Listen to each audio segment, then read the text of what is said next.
Hay autores que escriben desde el centro del mundo. Otros lo hacen desde sus márgenes. Y luego está Cixin Liu, que escribe desde el borde mismo del universo, donde las leyes de la física aún están decidiendo si se doblan o se rompen. En un tiempo donde la ciencia ficción se ha vuelto sinónimo de nostalgia ochentera, de antihéroes sarcásticos y de referencias pop, Liu propone algo mucho más serio, mucho más incómodo. Su literatura no es una evasión, es una confrontación. No se pregunta si podemos viajar a las estrellas, sino si deberíamos. Y sobre todo, si hay alguien allá afuera y si ese alguien ya nos ha visto. Pero lo más inquietante es esto. La mirada de Cixin Liu no viene de Occidente. No está modelada por la lógica de Hollywood ni por el idealismo progresista de la sci-fi anglosajona. Viene de una China profunda, marcada por la revolución cultural, por la desconfianza hacia el pasado, por la tecnología como herramienta de control tanto como de esperanza. Liu no escribe desde la especulación abstracta, escribe desde un país que ya ha visto cómo la civilización puede reconfigurarse y autodestruirse en una generación.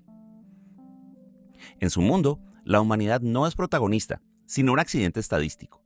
El universo es un juego sin reglas donde el silencio no es cobardía, sino supervivencia. Sus personajes no salvan al mundo, hacen cálculos, evalúan variables, dudan entre traicionar a su especie o permitir su extinción, y a veces hacen ambas cosas al mismo tiempo. Con el problema de los tres cuerpos, Liu no solo renovó el género del sci-fi, lo reescribió desde otra cosmovisión, donde el destino humano no se mide en siglos, sino en eras galácticas, y donde el contacto con una civilización extraterrestre no abre las puertas del conocimiento, sino del horror. Hoy vamos a hablar de eso, de ciencia ficción dura, sí, pero también de fe en el conocimiento, de pesimismo cósmico, de traiciones infinitas y de esperanza microscópica. Porque en el universo de Cixin Liu no hay redención, pero sí hay conciencia y a veces eso basta. A primera vista, Cixin Liu podría parecer un autor improbable. No viene de un entorno literario, ni de una familia de intelectuales, ni siquiera de un país donde la ciencia ficción tuviera prestigio literario. Nació en 1963 en Jiangsuan, una ciudad minera de la provincia china de Shanxi. Mientras en Occidente los escritores de ciencia ficción soñaban con naves, él crecía entre apagones, racionamientos y consignas maoístas. La revolución cultural estalló en plena infancia, y no era simplemente un contexto, era una pedagogía del miedo. Libros quemados, escuelas cerradas, profesores humillados públicamente. En ese ambiente la ciencia ficción no solo era subversiva, era absolutamente innecesaria. Pensar en el futuro era sospechoso, y soñar con las estrellas era directamente contrarrevolucionario. Y sin embargo, en medio de esa asfixia, una pequeña grieta. Una traducción clandestina de Fundación, un cómic soviético de exploración espacial, una vieja novela pulp olvidada en una biblioteca técnica. Eso bastaba para que la imaginación encontrara oxígeno. Porque cuando el mundo real se vuelve opresivo, el universo se convierte en refugio. Pero Liu no se volvió escritor de inmediato. No tuvo el privilegio de vivir de las palabras desde joven. Se convirtió en ingeniero eléctrico y trabajó durante años en una planta de energía hidroeléctrica. Y recién en sus ratos libres fue que empezó a escribir. Sus primeras obras circulaban en revistas especializadas de bajo perfil, casi como pasatiempo. Su oficio no era la literatura, era la precisión. Pero quizás por eso mismo, cuando finalmente escribió, lo hizo con una frialdad estructural que no es común en la narrativa, como si cada frase fuese parte de un circuito. Ese origen técnico, casi anónimo, tiene que ver con todo el estilo de Cixin Liu. Él no se obsesiona con el adorno ni con la voz interior del narrador. No escribe desde ninguna emoción, sino desde una hipótesis. Es un autor que no busca crear empatía, sino provocar un vértigo intelectual. Cada una de sus novelas es un experimento mental llevado al extremo, como si Isaac Asimov se hubiera cruzado con un ingeniero de la NASA que leyó a Borges. Y sin embargo, no hay nada frío en el impacto que provocan sus libros. Porque todo lo que está en juego no es la historia de un personaje, es la historia de la humanidad toda, desde los monos hasta las supercivilizaciones, desde el grito de la primera célula hasta el último susurro antes del Big Crunch. Quizá por eso Cixin Liu se convirtió en un fenómeno literario mundial, sin haber pasado por las rutas tradicionales del éxito. No necesitó redes sociales, no necesitó giras promocionales, no tuvo ni siquiera polémicas en Twitter. Solo necesitó una trilogía, la del problema de los tres cuerpos, para recordarnos que la literatura aún puede ser un acto de pensamiento extremo. La ciencia ficción en su forma más visible suele disfrazarse de espectáculo. Explosiones en gravedad cero, razas alienígenas con peinados estrafalarios, androides que descubren el amor. Y está bien, eso juega su papel. Pero lo que hace Cixin Liu no entra en esa categoría. Él no escribe para emocionar, escribe para incomodar. Su ciencia ficción, de hecho, es dura. Hard sci-fi se le llama el género. Eso significa que las leyes físicas no son flexibles. No hay atajos narrativos, no hay magia tecnológica, no hay un deus ex machina. No hay agujeros de gusano porque sí. Si algo ocurre, tiene que tener una explicación científica plausible, aunque el lector tenga que agarrarse fuerte a la silla para entenderla. Y si no la entiende, no importa. Lo importante es que sepa que la realidad como la conocemos no fue pensada para acomodarse a nosotros. En ese sentido, Cixin Liu es herencia de Arthur C. Clarke o de Isaac Asimov, pero con una diferencia crucial. Su punto de partida no es la humanidad como centro ético del universo, sino la humanidad como un dato más en la ecuación. Sus personajes, aunque tengan nombre y emociones, muchas veces funcionan como extensiones del pensamiento. Son antenas, conductores de ideas, herramientas narrativas al servicio de lo inabarcable. Y eso se nota en sus temas. Donde otros autores se preguntan ¿qué nos hace humanos?, Liu se pregunta ¿qué sentido tiene seguir siéndolo? Donde otros imaginan sociedades más justas, él imagina civilizaciones que nos destruirían sin pensarlo dos veces. Porque lo que le interesa no es la esperanza, sino el cálculo. El frío, implacable y aterrador cálculo. Sus novelas exploran conceptos como la esferización tridimensional, la teoría de campos gravitatorios en escalas cósmicas, la computación mediante protones manipulados o la sociología galáctica como estrategia de guerra. No son metáforas, son experimentos, escenarios donde la física es más poderosa que la política, donde la biología define el destino y donde un error de comunicación puede extinguir a una especie. Pero lo más fascinante es que esa dureza no genera distancia, sino lo contrario. Nos obliga a enfrentarnos a nuestro lugar real en el cosmos.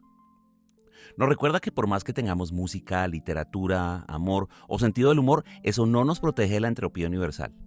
Que podemos haber inventado el fuego, sí, pero que eso no impide que venga una supernova y nos lo apague todo. En tiempos donde muchas narrativas buscan consuelo, Cixin Liu propone vértigo. Donde otros buscan construir futuros amables, él construye futuros posibles.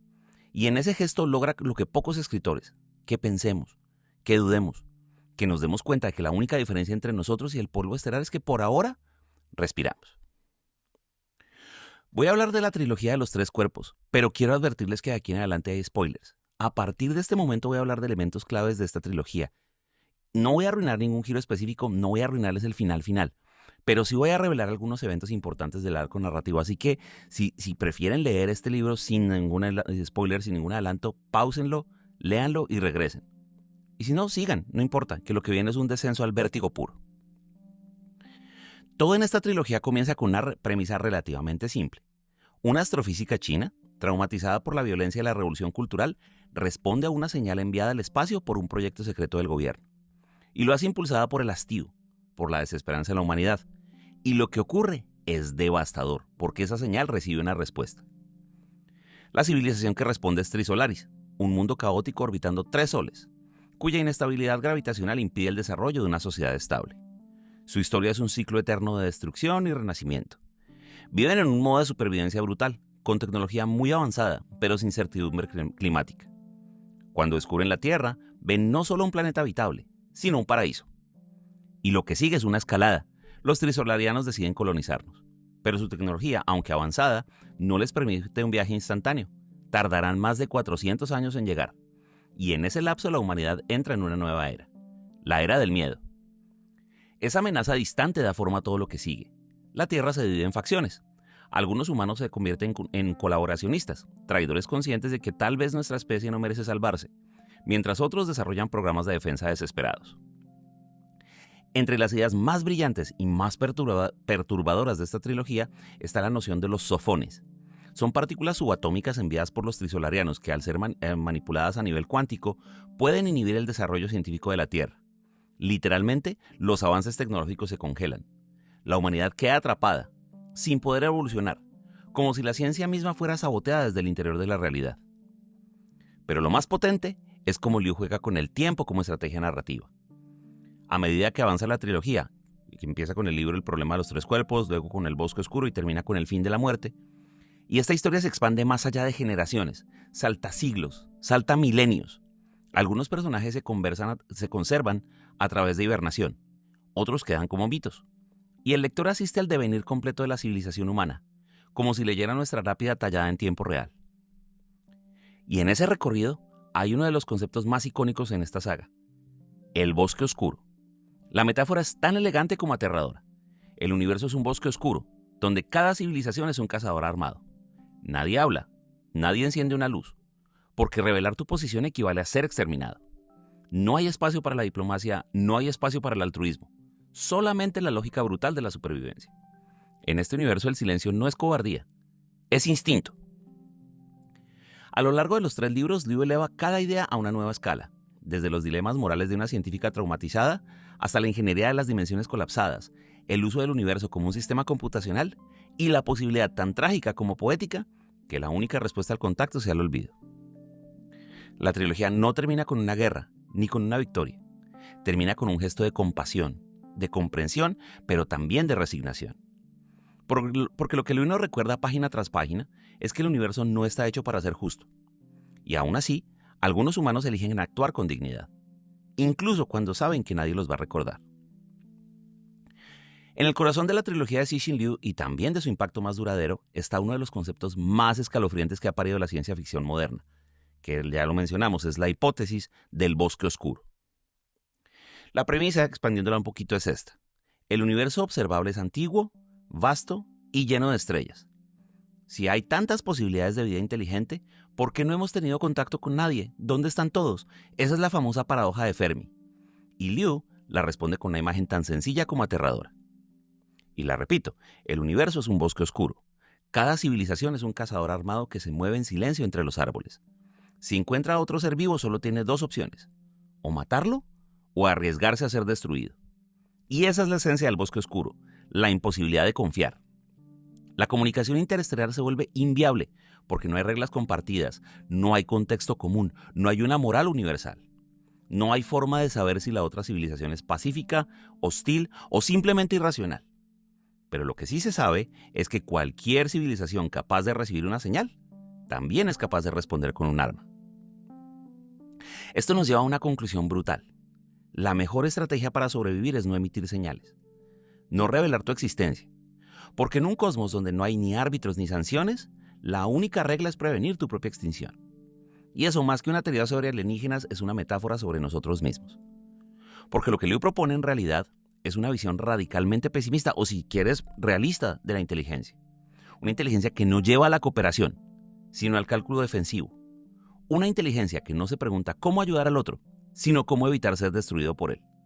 Y si eso implica destruir primero, pues entonces se destruye. En ese contexto, el silencio no es fracaso, sino sabiduría. El mensaje oculto detrás del bosque oscuro es este: la soledad de la humanidad podría no ser una maldición, sino una bendición. Ahora bien, este concepto no solo opera como teoría cosmológica, tiene un impacto narrativo profundo en la saga. Define las decisiones de los personajes, los dilemas éticos, los debates políticos y científicos. ¿Hay que responder a los trisolarianos? ¿Hay que callar? ¿Hay que fingir que no existimos? ¿Y si ya nos vieron? ¿Y si el primer paso fue el último error? El bosque oscuro se convierte el primer contacto, ese viejo sueño de la ciencia ficción, en una pesadilla lógica. Y con eso, Cixin Liu no solamente reescribe la historia, reescribe una cosmovisión completa. Nos obliga a pensar que quizás el silencio del universo no es señal de desinterés, sino de miedo. Que tal vez estemos todos, civilización tras civilización, conteniendo la respiración esperando no ser vistos. Y lo más siniestro, que el primero que hable va a ser el primero en desaparecer. Cixin Liu no escribe desde una burbuja cultural. Es imposible, eso sí, separar su obra del país en la cual escribe, la China del siglo XXI, una potencia tecnológica, autoritaria, ambiciosa y pragmática, un país que no teme pensar en grande, que habla de siglos cuando otros hablan de trimestres, que planifica la conquista de Marte mientras monitorea su población con inteligencia artificial. Y ahí está la clave. Liu no es un disidente, no es tampoco un propagandista, es un espejo astuto. Su obra ni denuncia ni celebra, refleja, y lo que refleja es una lógica civilizatoria distinta, una donde el individuo no es el eje, donde el bienestar de la especie y de la colectividad justifica decisiones imposibles, incluso el sacrificio, incluso la traición. En la trilogía, cuando la humanidad se enfrenta a los trisolarianos, no hay héroes al estilo hollywoodense, no hay un uno contra todos, hay estrategias colectivas, hay selecciones frías, se eligen espadas humanas personas que puedan mentir sin que nadie las descubra para negociar con una amenaza alienígena. Se hiberna gente por siglos. Se acepta que algunas vidas deben ser descartadas para preservar la especie, y no hay redención individual que lo compense. Eso no es casualidad. Esa forma de pensar de largo plazo, de sacrificio nacional, de prioridad del grupo sobre el yo, resuena profundamente con el imaginario chino contemporáneo. Mientras en Occidente la ciencia ficción plantea dilemas personales, Liu plantea dilemas sistémicos. Sus personajes no se preguntan quién quiere ser, sino qué es lo mejor para la humanidad, incluso si eso los destruye. Y luego está el otro pilar, la tecnología como un destino. En sus novelas la ciencia no es un adorno ni es una herramienta, es el lenguaje con el que se escribe el futuro. Hay reverencia, pero también hay miedo, porque en el universo de Cixin Liu, el avance tecnológico no lleva a la iluminación, sino a la confrontación. Una civilización lo suficientemente avanzada no busca paz, busca expansión, recursos y supervivencia, y eso nos convierte a todos en amenazas latentes. Liu propone así también una visión profundamente ambigua del progreso, fascinante, pero aterradora, inevitable, eso sí, pero no necesariamente buena. Una visión donde el conocimiento nos puede salvar, pero también puede ser lo que nos condene. Y en ese cruce entre el pragmatismo chino, la lógica científica y el fatalismo cósmico, es donde nace esta, que es una de las voces más originales de la ciencia ficción actual. Porque no se trata solo de un escritor que imagina el futuro, sino de uno que lo piensa como lo pensaría una civilización de verdad. No como una aventura, sino como una ecuación con montones de incógnitas y con consecuencias irreversibles. Que un ingeniero eléctrico chino desconocido fuera de su país hasta los 40 años se convirtiera en escritor, en autor de ciencia ficción y uno de los más influyentes del siglo XXI en eso, no estaba en ninguna parte pensado, no en ninguna quiniela, ni siquiera en la de los propios escritores del género. Pero ahí está, publicado en más de 30 idiomas, leído por Barack Obama, recomendado por Mark Zuckerberg y convertido en un fenómeno global, sin escribir una sola línea en inglés. Su irrupción en el mercado angloparlante comenzó con la traducción del Problema de los Tres Cuerpos a cargo de Ken Liu, que es otro escritor talentoso en sí mismo. Y él hizo algo más que traducir. Hizo que el pensamiento chino sonara con claridad en Occidente y eso fue un punto de inflexión. Lo que siguió fue una expansión acelerada, reediciones internacionales, análisis académicos, reseñas en The New York Times, clubes de lectura digitales, por supuesto memes de trisolarianos y finalmente adaptaciones audiovisuales. Primero llegó una adaptación china para televisión bastante fiel al espíritu del libro, aunque con algunas limitaciones técnicas que son obvias. Luego el gran salto, Netflix con David Benioff y D.B. Weiss, los de Game of Thrones, al frente de una superproducción basada en la trilogía. A esto se sumó la participación de Alexander Wood, el de True Blood, como co-creador, y un reparto multicultural que reflejaba el alcance de la saga. ¿Qué tal salió? Bueno, ahí hay un debate. Para muchos fans, la serie occidental de Netflix suaviza o diluye algunas de las ideas más radicales de Liu, las vuelve más digeribles, más familiares a la estructura emocional y narrativa del mainstream. El conflicto se vuelve más occidental, se reconfiguran personajes, se prioriza el drama humano por sobre la idea abstracta. En otras palabras, se hace lo que Hollywood suele hacer con lo que no entiende del todo. Pero incluso con esos ajustes, el impacto permanece, porque el simple hecho de que una obra tan densa, tan filosófica y tan antipopular en su esencia haya llegado a Netflix habla de un cambio de época, un giro en la manera en la que consumimos historias. Ya no se trata solo de narrar bien, se trata de narrar con complejidad, de desafiar al espectador, de usar la ciencia ficción para pensar, no solo para escapar. Y lo más curioso es que Liu no ha querido capitalizar este estatus, no se convirtió en una celebridad, no se pasea por festivales, sigue escribiendo en su país, manteniendo un perfil bajo, casi místico. Como si él supiera que su tarea no es construir fama, sino dejar una advertencia escrita, una nota al pie en el gran libro del universo. Porque al final su verdadero legado no es una trilogía, es una pregunta que nos persigue después de cerrar el libro o apagar la pantalla. Mierda, ¿y si ya nos vieron? Más allá del vértigo cósmico y los conceptos científicos, lo que vuelve inolvidable la obra de Cixin Liu es lo que ocurre en lo humano. Porque entre protones manipulados y civilizaciones galácticas hay una constante, la traición como dilema moral. Y no como un acto vil, sino como una herramienta lógica, como necesidad. Uno de los momentos más perturbadores de la saga ocurre cuando ciertos personajes humanos, inteligentes y conscientes traicionan a su propia especie. No por codicia ni por maldad, sino por desesperanza. porque llegan a la conclusión fría y brutal de que la humanidad no merece sobrevivir. Y lo desgarrador es que dentro del sistema lógico de Liu, eso no está del todo mal planteado. Son decisiones racionales. Son personas que analizan el contexto, los errores históricos, el egoísmo repetido de la especie y actúan. No como monstruos, sino como individuos en total lucidez. Y ahí es donde Liu incomoda más, porque no ofrece héroes limpios. Sus protagonistas no son moralmente superiores. Son conscientes, son dudosos, son ambiguos y toman decisiones que no están pensadas para inspirar, sino para generar un nudo en el estómago. Porque en su mundo no hay respuestas correctas, solamente elecciones, posibilidades. Y esto lleva a otro de los grandes temas, que es la soledad del pensamiento lúcido. Quienes comprenden demasiado, quienes ven el panorama completo suelen quedar al margen, o aislados, o condenados, como si el verdadero precio de entender la magnitud del universo fuera la imposibilidad de volver a creer en finales felices. Y sin embargo, Liu no es un autor cínico. Dentro de todo ese pesimismo lógico, hay gestos pequeños de ternura, de resistencia emocional, de personas que aún sabiendo que nada garantiza el éxito, eligen cuidar, proteger, compartir. Hay momentos de sacrificio, de compasión, de humanidad en el sentido más frágil y más luminoso posible. Porque tal vez, en última instancia, eso es lo único que nos queda. No ser la especie más fuerte, ni la más avanzada, ni la más sabia. Solo ser la especie que incluso ante la extinción, elige actuar, como si aún valiera la pena salvar algo. Tal vez nunca construyamos una nave que cruce galaxias. Tal vez nunca descubramos vida inteligente más allá de la nuestra. Y siendo honestos, puede que esa sea nuestra mayor suerte. Porque si algo nos enseñó Cixin Liu, no es cómo serán los alienígenas, sino cómo reaccionamos cuando nos enfrentamos al abismo de lo desconocido.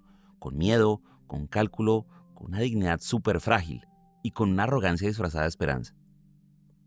En el universo de Liu, la humanidad no es especial. No somos el centro de nada. No hay destino manifiesto, no hay promesa de redención, no hay música épica cuando tomamos decisiones imposibles. Solamente hay frío, hay vacío y hay silencio. Y sin embargo seguimos, leemos, pensamos, imaginamos, incluso sabiendo que todo lo que construimos puede desaparecer en el eco de un susurro estelar. Eso quizás es lo más humano.